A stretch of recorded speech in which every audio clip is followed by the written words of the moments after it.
മൂന്നാം വഴി വീക്കെൻഡ് ന്യൂസിലേക്ക് സ്വാഗതം. ഞാൻ നിത്യ. ഈ ആഴ്ചയിലെ പ്രധാന സഹകരണ വാർത്തകളിലേക്ക്. പ്രാഥമിക കാർഷിക വായ്പാ സംഘങ്ങൾക്ക് രാജ്യത്താകെ ഏകീകൃത സോഫ്റ്റ്വെയർ സ്ഥാപിക്കാനുള്ള കേന്ദ്ര പദ്ധതി നടപ്പാക്കി തുടങ്ങി. കേരളം ഒഴികെയുള്ള സംസ്ഥാനങ്ങളിലാണ് ഈ പദ്ധതി നടപ്പാക്കുന്നത്. 63,000 പ്രാഥമിക കാർഷിക വായ്പാ സഹകരണ സംഘങ്ങളിലാണ് പൊതു സോഫ്റ്റ്വെയർ നടപ്പാക്കി ഒരു ശൃംഖലയുടെ ഭാഗമാക്കുന്നത്. ഇതിൽ 55,634 കാർഷിക സംഘങ്ങളിൽ കമ്പ്യൂട്ടർവൽക്കരണത്തിന്റെ ഭാഗമായുള്ള ഹാർഡ്വെയർ സജ്ജീകരണം പൂർത്തിയായി. പൊതു സോഫ്റ്റ്വെയർ സ്ഥാപിച്ച 21,835 സംഘങ്ങളിൽ ട്രയൽ റൺ തുടങ്ങി. 2,800 കോടി രൂപയാണ് പദ്ധതിക്കായി കേന്ദ്ര സർക്കാർ നീക്കിവെച്ചിട്ടുള്ളത്. കേരളത്തിലെ പ്രാഥമിക സഹകരണ ബാങ്കുകളായാണ് കാർഷിക വായ്പാ സഹകരണ സംഘങ്ങൾ പ്രവർത്തിക്കുന്നത്. ഇവയെ സംസ്ഥാനാടിസ്ഥാനത്തിൽ ഒന്നിപ്പിക്കാൻ കേരളം സ്വന്തമായ പൊതു സോഫ്റ്റ്വെയർ നടപ്പാക്കുന്നുണ്ട്. ഇത് ദേശീയ ശൃംഖലയുടെ ഭാഗമാകില്ലെന്നാണ് സംസ്ഥാന സർക്കാർ അറിയിച്ചിട്ടുള്ളത്. ഇന്ത്യയിൽ നിന്ന് മൗറീഷ്യസിലേക്ക് 14,000 ദശലക്ഷം ടൺ വെള്ള അരി കയറ്റുമതി ചെയ്യാൻ വിദേശ വ്യാപാരത്തിനായുള്ള ഡയറക്ടറേറ്റ് ജനറൽ അനുമതി നൽകി. ബസ്മതി അരിയിനത്തിൽപ്പെട്ട വെള്ളയരിയാണ് മൗറീഷ്യസിലേക്ക് അയക്കുക. കേന്ദ്ര സഹകരണ മന്ത്രാലയം കയറ്റുമതിക്കായി രൂപവൽക്കരിച്ച പുതിയ മൾട്ടി സ്റ്റേറ്റ് സഹകരണ സംഘം വഴിയാണ് ഇത് ചെയ്യുന്നത്. ആഭ്യന്തര വിതരണം ശക്തിപ്പെടുത്തുന്നതിന്റെ ഭാഗമായി 2023 ജൂലൈയിൽ വെള്ളയരിയുടെ കയറ്റുമതി കേന്ദ്ര സർക്കാർ നിരോധിച്ചിരുന്നു. എങ്കിലും മറ്റു രാജ്യങ്ങളുടെ അഭ്യർത്ഥനയും അവയുടെ ഭക്ഷ്യസുരക്ഷയും മാനിച്ച് നിരോധനത്തിൽ ഇളവ് നൽകാറുണ്ട്. പുതിയ മൾട്ടി സ്റ്റേറ്റ് സഹകരണ സംഘം വഴി വിവിധ രാജ്യങ്ങളിലേക്ക് 1,325 കോടി രൂപയുടെ അരി കയറ്റി അയച്ചിട്ടുണ്ടെന്നാണ് കണക്ക്. National centre for cooperative education സഹകരണ മേഖലയുമായി ബന്ധപ്പെട്ട ഹ്രസ്വകാല സർട്ടിഫിക്കറ്റ് കോഴ്സ് തുടങ്ങി. ഡൽഹിയിലെ ദേശീയ സഹകരണ യൂണിയന്റെ ക്യാമ്പസിലാണ് കോഴ്സ് നടത്തുന്നത്. ഫൈനാൻഷ്യൽ അക്കൗണ്ടിംഗ് ആൻഡ് ടാക്സേഷൻ എന്നതാണ് course.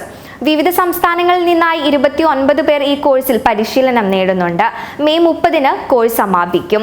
NCUI deputy chief executive Savitri Singh ആണ് കോഴ്സിന് നേതൃത്വം നൽകുന്നത്. അക്കൗണ്ടിംഗ് നയങ്ങൾ, ഇൻവെന്ററികളുടെ മൂല്യനിർണ്ണയം, ബാലൻസ് ഷീറ്റും ലാഭനഷ്ടക്കണക്കും തയ്യാറാക്കൽ, ഓഡിറ്റ് നടപടിക്രമങ്ങൾ, GST കാര്യങ്ങൾ, ആദായ നികുതി സംബന്ധിച്ച കാര്യങ്ങൾ എന്നിവയാണ് കോഴ്സിലുള്ളത്. പഞ്ചാബിലെ അമൃത്സറിലെ സുവർണ ക്ഷേത്രത്തിൽ നിന്ന് കേരളത്തിലെ കയർ ഉൽപ്പന്നങ്ങൾക്ക് ഓർഡർ. ദിവസേന ലക്ഷക്കണക്കിന് പേർ ആരാധനയ്ക്കെത്തുന്ന സുവർണ ക്ഷേത്രത്തിലേക്ക് ആവശ്യമായ 1 കോടി രൂപയുടെ കയറുൽപ്പന്നങ്ങൾക്കുള്ള കരാറാണ് കയർഫെഡിന് ലഭിച്ചത്. കയർഫെഡ് ചെയർമാൻ TK ദേവകുമാർ പഞ്ചാബിലെ സുവർണ ക്ഷേത്രം സന്ദർശിച്ച ക്ഷേത്ര മാനേജറുമായി നടത്തിയ ചർച്ചകളുടെ അടിസ്ഥാനത്തിലാണ് കരാർ ലഭിച്ചത്. സുവർണ ക്ഷേത്രത്തിലേക്കുള്ള കയറുൽപ്പന്നങ്ങളുടെ ആദ്യ ലോഡ് കയർഫെഡിൽ നിന്ന് അയച്ചു കഴിഞ്ഞു. ആദ്യ ലോഡിന്റെ flag off Coirfed general manager V Biju നിർവഹിച്ചു. Marketing manager M Anuraj, P Prajeesh എന്നിവർ പങ്കെടുത്തു. സ്കൂൾ തുറക്കുന്നതിന് മുന്നോടിയായി കുറഞ്ഞ വിലയ്ക്ക് പഠനോപകരണങ്ങൾ ലഭ്യമാക്കാനായി വിവിധ സഹകരണ സംഘങ്ങൾ സ്റ്റുഡന്റ് മാർക്കറ്റുകൾ തുടങ്ങി. കൺസ്യൂമർ ഫെഡ് സംസ്ഥാനത്ത് എല്ലാ ത്രിവേണി സൂപ്പർ മാർക്കറ്റുകളിലും സ്റ്റുഡന്റ് മാർക്കറ്റ് തുടങ്ങി. കോഴിക്കോട് മുതലക്കുളത്ത് consumer fed chairman M Mehboob ഉദ്ഘാടനം ചെയ്തു. Consumer fed regional manager PK Anilkumar അധ്യക്ഷനായിരുന്നു. കോഴിക്കോട് ജില്ലയിൽ 45 കേന്ദ്രങ്ങളിലും വയനാട് ജില്ലയിൽ 15 കേന്ദ്രങ്ങളിലും കൺസ്യൂമർ ഫെഡിന്റെ സഹകരണത്തോടെ സഹകരണ സംഘങ്ങളുടെ സ്റ്റുഡന്റ് മാർക്കറ്റുകൾ ഉണ്ടാകും. ഇവ ജൂൺ 15 വരെ പ്രവർത്തിക്കും. എറണാകുളം ജില്ലയിലെ വെണ്ടല സർവീസ് സഹകരണ ബാങ്ക് സഹകരണ students market bank president advocate AN Santhosh ഉദ്ഘാടനം ചെയ്തു. VK വാസു അധ്യക്ഷനായിരുന്നു. ആലിൻചുവട് ജംഗ്ഷനിൽ വെണ്ടല സഹകരണ സൂപ്പർ മാർക്കറ്റിനോട് ചേർന്നാണ് സ്റ്റുഡന്റ് മാർക്കറ്റ് ആരംഭിച്ചിട്ടുള്ളത്. നോട്ട്ബുക്കുകൾ, ബാഗ്, പേന, പെൻസിൽ, ബോക്സ്, കുട, മഴക്കോട്ട് തുടങ്ങിയ എല്ലാത്തരം പഠനോപകരണങ്ങളും 10 മുതൽ 30 വരെ % വിലക്കുറവിലാണ് വിൽക്കുന്നത്.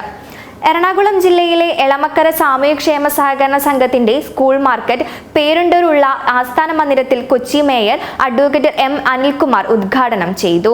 സംഘം പ്രസിഡന്റ് R നിഷാദ് ബാബു അധ്യക്ഷനായിരുന്നു. തിരുവനന്തപുരം പോലീസ് സഹകരണ സംഘവും വിപുലമായ രീതിയിൽ സ്റ്റുഡന്റ് മാർക്കറ്റ് നടത്തുന്നുണ്ട്.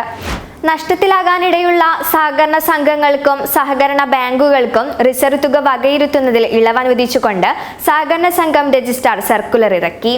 2023-24 സാമ്പത്തിക വർഷത്തെ ഓഡിറ്റിൽ നഷ്ടം വരുത്തുന്ന സംഘങ്ങൾക്കാണ് ഇത് ബാധകം. ഇതുപ്രകാരം ആൾജാമ്യത്തിൽ നൽകിയ വായ്പകളിൽ 1 വർഷം മുതൽ 3 വർഷം വരെ കുടിശ്ശികയായവയ്ക്ക് 10% പകരം 7.5% കരുതൽ വെച്ചാൽ മതി. വസ്തുജാമ്യത്തിൽ നൽകി 3 മുതൽ 6 വരെ വർഷം കുടിശ്ശികയായ വായ്പകൾക്ക് 50% പകരം 30% കരുതൽ വെച്ചാൽ മതിയാകും. ആൾജാമ്യത്തിൽ നൽകി 3 മുതൽ 6 വരെ വർഷം കുടിശ്ശികയായ വായ്പകൾക്ക് നിഷ്കർഷിച്ച 100% കരുതൽ 80% കുറച്ചു. സഹകാരികളുടെയും ജീവനക്കാരുടെ സംഘടനകളുടെയും ആവശ്യങ്ങളുടെ അടിസ്ഥാനത്തിലാണിത്. കഴിഞ്ഞ സാമ്പത്തിക വർഷത്തെ അവസാന 3 മാസത്തെ കുടിശ്ശിക പലിശയെ കരുതൽ വയ്ക്കുന്നതിൽ നിന്ന് ഒഴിവാക്കിയിട്ടുണ്ട്.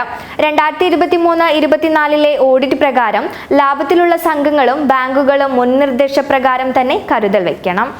സംസ്ഥാനത്ത് സൂര്യാഘാതത്താൽ 497 കറവ പശുക്കൾ മരിച്ചതായി മൃഗസംരക്ഷണ വകുപ്പിന്റെ കണക്ക്. കേരളത്തിൽ ഇന്നുവരെ ഉണ്ടാകാത്ത അനുഭവമാണിത്. അതിൽ 105ഓളം പശുക്കൾ കൊല്ലം ജില്ലയിലാണ്. സംസ്ഥാനത്ത് 44 പഞ്ചായത്തുകളിൽ കുടിവെള്ളക്ഷാമമുണ്ട്. വെള്ളം കിട്ടാത്തതിനാൽ കാലികളെ കൂട്ടത്തോടെ വിറ്റൊഴിവാക്കുന്ന സ്ഥിതിയാണ് വയനാട്ടിലുള്ളത്. കടുത്ത വേനലിൽ പശുക്കൾക്ക് സൂര്യാഘാതം ഏൽക്കാനുള്ള സാധ്യത ഏറെയാണെന്നും അതിനാൽ മുൻകരുതൽ സ്വീകരിക്കണമെന്നും മൃഗസംരക്ഷണ വകുപ്പ് മുന്നറിയിപ്പ് നൽകിയിട്ടുണ്ട്. പകൽ 11-നും ഉച്ചയ്ക്ക് 3-നും ഇടയിലുള്ള സമയത്ത് തുറസായ സ്ഥലങ്ങളിൽ ഉരുക്കളെ മേയ്ക്കാൻ വിടരുത്. ആ സമയത്ത് പശുക്കളെ പാടത്ത് കെട്ടിയിടാതിരിക്കാനും കർഷകർ പ്രത്യേകം ശ്രദ്ധിക്കേണ്ടതാണ്. ഇപ്പോഴത്തെ പ്രതിസന്ധികൾ നേരിടാൻ സംസ്ഥാനത്തെ എല്ലാ മൃഗാശുപത്രികളെയും സജ്ജമാക്കിയിട്ടുണ്ടെന്നും മൃഗസംരക്ഷണ വകുപ്പ് അറിയിച്ചു. ഡ്രിപ്പ് രൂപത്തിലുള്ള മരുന്നുകളും മറ്റു ജീവൻ രക്ഷാ മരുന്നുകളും ആശുപത്രികളിൽ ശേഖരിച്ചിട്ടുണ്ട്. സഹകരണ പെൻഷൻകാർക്ക് ക്ഷാമാശ്വാസം അനുവദിക്കാത്തതിലും പെൻഷൻ പരിഷ്കരണ കമ്മീഷൻ റിപ്പോർട്ട് വൈകുന്നതിലും പ്രതിഷേധിച്ച് Kerala cooperative service pensioners association സഹകരണ പെൻഷൻ ബോർഡിന് മുന്നിൽ ധർണ നടത്തി. ഇക്കാര്യം ചൂണ്ടിക്കാട്ടി ബോർഡ് സെക്രട്ടറിക്ക് നിവേദനവും നൽകിയിട്ടുണ്ട്. 2021 ഏപ്രിൽ മുതൽ ക്ഷാമാശ്വാസം നൽകുന്നില്ലെന്ന് അസോസിയേഷൻ കുറ്റപ്പെടുത്തി. 2023 ജൂണിൽ നിയോഗിച്ച പെൻഷൻ പരിഷ്കരണ സമിതി 2 തവണ നീട്ടിയ കാലാവധി കഴിഞ്ഞിട്ടും റിപ്പോർട്ട് സമർപ്പിച്ചിട്ടില്ല. 2021 ജനുവരി മുതൽ പ്രാബല്യത്തോടെ സർക്കാർ ജീവനക്കാർക്കും സർക്കാർ പെൻഷൻകാർക്കും സഹകരണ പെൻഷൻ ബോർഡ് ജീവനക്കാർക്കും 2% DA അനുവദിച്ചെങ്കിലും സഹകരണ പെൻഷൻകാർക്ക് നൽകിയില്ല. വരുമാനം വർദ്ധിപ്പിച്ചാലേ പെൻഷൻകാർക്ക് DA അനുവദിക്കൂ എന്നതാണ് അധികൃതരുടെ നിലപാട്. ഇത് ബാലിശമാണ്. അല്ലാതെ തന്നെ DA നൽകാൻ പെൻഷൻ ഫണ്ടിന് ശേഷിയുണ്ട്.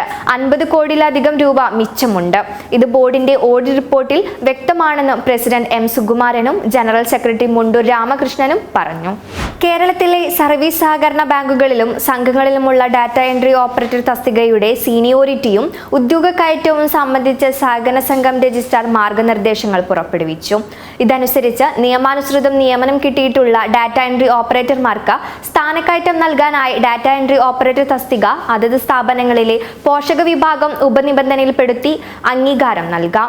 ജൂനിയർ ക്ലർക്കായി നിയമിക്കപ്പെടുന്നതിനുള്ള യോഗ്യതയും ഡാറ്റ എൻട്രി ഓപ്പറേറ്റർ തസ്തികയിൽ കുറഞ്ഞത് 3 വർഷം യോഗ്യ സേവനവുമുള്ള ജീവനക്കാരെ സഹകരണ സ്ഥാപനത്തിൽ നിലവിലുള്ള ജൂനിയർ ക്ലർക്കുമാരുടെ സീനിയോറിറ്റി ലിസ്റ്റിൽ അടുത്ത സ്ഥാനം നൽകി ഉദ്യോഗ കയറ്റത്തിന് പരിഗണിക്കാവുന്നതാണെന്ന് രജിസ്ട്രാറുടെ ഉത്തരവിൽ പറയുന്നു.